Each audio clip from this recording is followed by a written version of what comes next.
Now let us start the function. जैसे कि हम मॉडुलस फंक्शन और सिग्नम फंक्शन कर चुके थे, now let us start the greatest integer function. Okay, greatest integer function. Greatest integer function क्या होगा? एक ऐसा function F of x equal x का ग्रेटेस्ट इंटीजर, और ये आपका एक्स होगा इफ दिस इनपुट, अगर ये इनपुट है जो ये आपका क्या हुआ इंटीजर, अगर ये आपका इंटीजर हुआ तो आंसर है जो वो भी क्या होगा इंटीजर। बट यही एफ ऑफ एक्स अगर आपका नॉन इंटीजर हुआ, अगर इनपुट आपका नॉन इंटीजर हुआ तो उस केस में एक्स का उसी नंबर का जो ग्रेटेस्ट इंटीजर होगा वो क्या होगा? वो होगा greatest integer from left of input. F of x, अब ग्रेटेस्ट इंटीजर फंक्शन इसे क्यों कहते हैं? Why do we call this function as a greatest integer function? इसे ग्रेटेस्ट इंटीजर फंक्शन क्यों कहते हैं? क्योंकि इस फंक्शन की एक खासियत ये, इसे ग्रेटेस्ट इंटीजर फंक्शन इसलिए कहते हैं कि इसका आंसर हमेशा इंटीजर होगा। First thing, answer is always integer. Okay, input आपका इंटीजर हुआ तो आंसर इंटीजर होगा, इनपुट अगर नॉन इंटीजर हुआ फिर भी आंसर क्या होगा? इंटीजर होगा।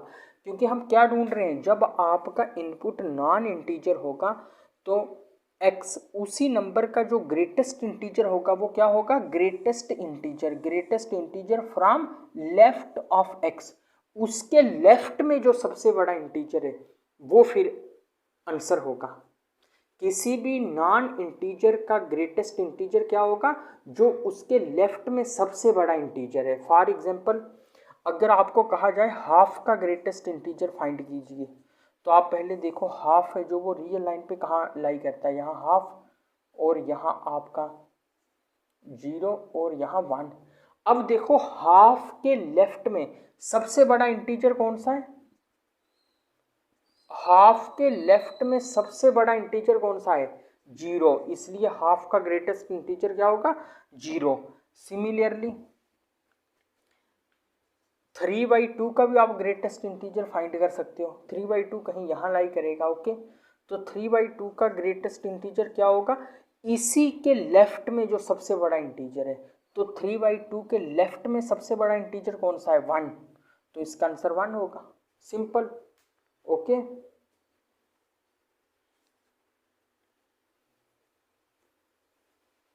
ये हमारी ग्रेटेस्ट इंटीजर की क्या है? Definition. Now let us draw the graph of. अब हम सीखते हैं कि ग्रेटेस्ट इंटीजर फंक्शन का हम कैसे ग्राफ ड्रा करते हैं। ओके, ये हमारे पास एक्स वाई प्लेन है। Okay, this is x y plane. Now क्या आपको एक बात क्लियर हुई कि 0 लेस देन 0 का ग्रेटेस्ट इंटीजर क्या होगा? 0, तो 0 पे पॉइंट आएगा यहाँ, है ना। अब 0 और 1 के बीच में, 0 और 1 के बीच में जो भी नॉन इंटीजर नंबर है उनका ग्रेटेस्ट इंटीजर क्या होगा? ये हमारी रियल लाइन है, तो यहाँ आपका 0 है, यहाँ आपका 1 है और यहाँ आपका 2, यहाँ -1। इन नंबरों का ग्रेटेस्ट इंटीजर क्या होगा? 0 और 1 के बीच में जो नंबर लाई करते हैं उनका वो सब नॉन इंटीजर हैं। पहली बात तो पक्की ये कि 0 और 1 में लाई करने वाले हर नंबर क्या है? Non integer. तो हर नंबर के लेफ्ट में जो सबसे बड़ा इंटीजर होगा वो आंसर होगा। तो आप 0 और 1 के बीच का कोई भी नंबर उठाओ, उनके लेफ्ट में जो सबसे बड़ा इंटीजर होगा वो 0 होगा। मीन्स आपके x का जो आंसर आएगा वो क्या? 0 आएगा, जब आपका x 0 और 1 में लाई करता है। सिमिलरली जब आपका x 1 और 2 में लाई करेगा, जब आपका x 1 और 2 में लाई करेगा, इस रीजन में लाई करेगा, मीन्स ना तो 1 है ना 2 है, लेकिन 1 और 2 में जितने भी नंबर हैं, ओके, अगर x उनमें से कोई नंबर हो सकता है जो 1 और 2 में लाई करते हैं, तो आप एक बात पक्का जानते हो कि 1 और 2 में लाई करने वाले हर नंबर हैं जो वो नॉन इंटीजर है। पहली बात पक्की क्या कि वो नॉन इंटीजर है।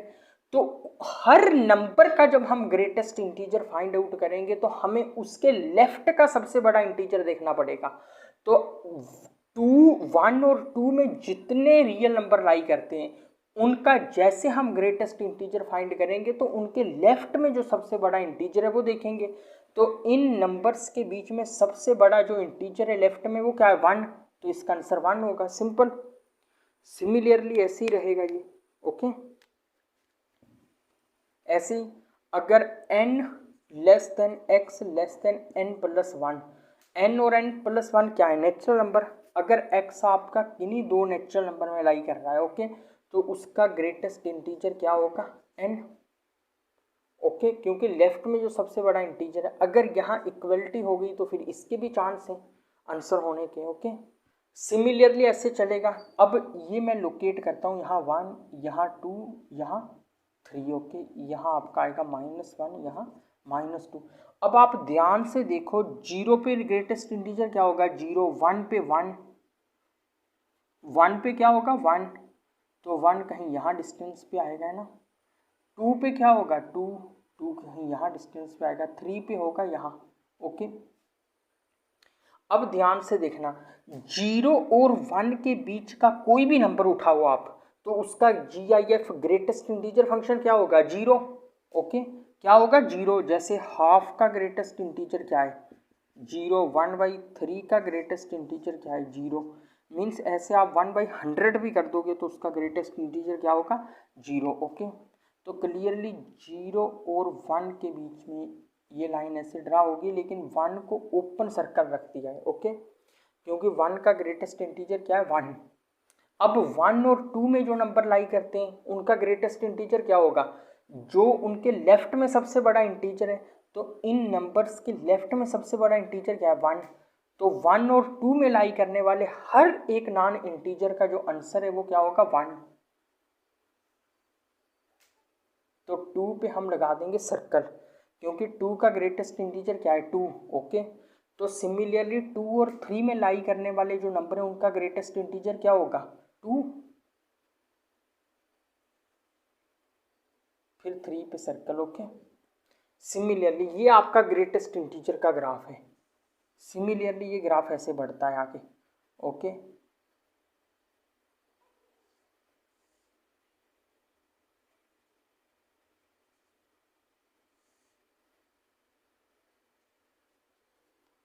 अब ध्यान से देखना, क्या ये आपका फंक्शन होगा। क्लियरली आप कोई भी लाइन पैरेलल ड्रा करोगे वाई एक्सिस के, वो एक ही पॉइंट पे कट करेगी। मीन्स आप इसको फंक्शन फेल नहीं करवा सकते। आपके पास ऐसी कोई लाइन नहीं है वाई एक्सिस के पैरेलल, आप ऐसी कोई लाइन नहीं ला सकते वाई एक्सिस के पैरेलल जो ग्राफ को किस एक से ज़्यादा पॉइंट पे कट करे, ओके। मीन्स जो करेगी कट एक ही पॉइंट पे करेगी, इसलिए ये हमारा क्या होगा, फंक्शन होगा, ओके। ये क्या होगा, फंक्शन होगा, ओके। सिमिलरली अगर आपको ऐसे दिया जाए, ये तो ग्राफ था हमारे पास f(x) = x का ग्रेटेस्ट इंटीजर, ओके। अब अगर ग्राफ ये ऐसे आ जाए f(x) = x - 2 का ग्रेटेस्ट इंटीजर, तो इस केस में हम क्या करेंगे, इस केस में क्या करेंगे, इस केस में हमारा ग्राफ कैसे आएगा, इस केस में 2 पे एक्सिस, मेन एक्सिस इसकी आएगी 2 पे, ओके, और फिर ऐसे आएगा ग्राफ,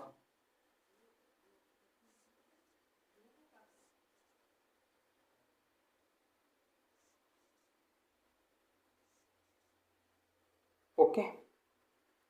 मेन एक्सिस किस पर आएगी, 2 पर, क्लियर।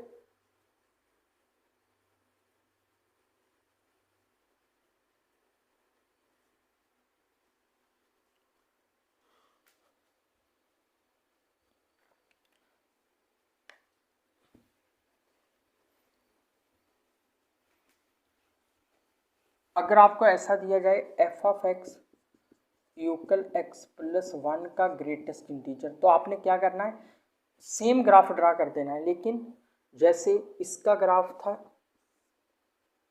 ऐसे,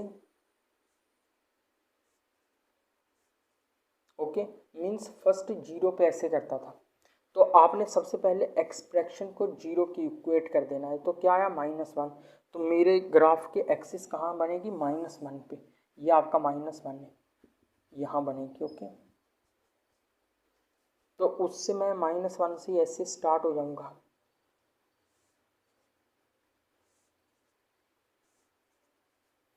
सिमिलरली ऐसे। ये हमारा क्या हो चुका, ग्राफ किसका, x प्लस 1 के ग्रेटेस्ट इंटीजर का, ओके।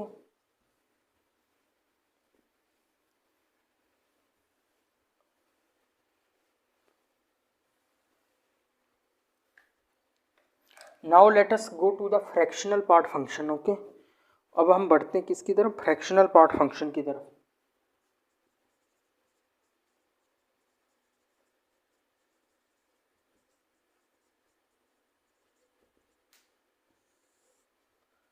इसकी डेफिनेशन क्या होगी, F of x equal x का, ये हमारी फ्रैक्शनल पार्ट फंक्शन की डेफिनेशन होगी। और इसको हम ऐसे भी एक्सप्रेस कर सकते हैं, एक्स में से उसी का ग्रेटेस्ट इंटीजर फाइंड आउट करना, ओके। ऐसे भी हम इसे लिख सकते हैं, ओके। अब इसका ग्राफ इजीली फाइंड कर लेंगे हम, ओके। इसकी जो ग्राफिकल अप्रोच है वो कैसे आएगी, जब आपका एक्स 0 और 1 में लाई करता है तो ग्रेटेस्ट इंटीजर क्या हो जाएगा, 0, मीन्स 0 और 1 में ये ऐसे ही रहेगा, ओके। और जैसे ये 1 हो जाएगा, 1 का ग्रेटेस्ट इंटीजर क्या होगा, 1, क्योंकि फ्रैक्शनल पार्ट फंक्शन जब भी आप इसमें इनपुट इंटीजर डालोगे, फ्रैक्शनल पार्ट फंक्शन में जब भी आप इनपुट इंटीजर डालोगे तो आंसर क्या आएगा, 0, ओके। तो 1 पे 0 होगा, सिमिलरली ऐसे आएगा, फिर 2 पे 0 होगा, फिर ऐसे आएगा, ओके, सिमिलरली ऐसे आएगा। ये हमारा क्या, fractional part function, okay. Negative वाली साइड भी ऐसे ही रहेगा, ये -1 पे 0 हो जाएगा। सिमिलरली ये हमारा फ्रैक्शनल पार्ट फंक्शन है जो ऐसे रहेगा, ओके। फ्रैक्शनल पार्ट फंक्शन की जो डेफिनेशन होगी वो क्या है, 0 होगा जब x क्या है आपका, इंटीजर। तो जब आपका x नॉन इंटीजर है, जब आपका x क्या है, नॉन इंटीजर, तो उस केस में ये क्या आएगा, मीन्स ये किस में लाई करेगा, इस इंटरवल में, ओके। जब आपका x नॉन जीरो है तो किस इंटरवल में लाई करेगा, इस इंटरवल में, ओपन इंटरवल में। अब क्लियरली इसका अगर आप ग्राफ देखोगे तो कैसे आएगा, मीन्स इंटीजर पे 0 होगा, 0 पे भी 0 होगा, 1 पे भी 0, 2 पे भी क्या होगा 0, 3 पे भी, 4 पे भी, ओके। और 1 पे क्या होगा, 0, और 0 और 1 में जितने हमारे नंबर हैं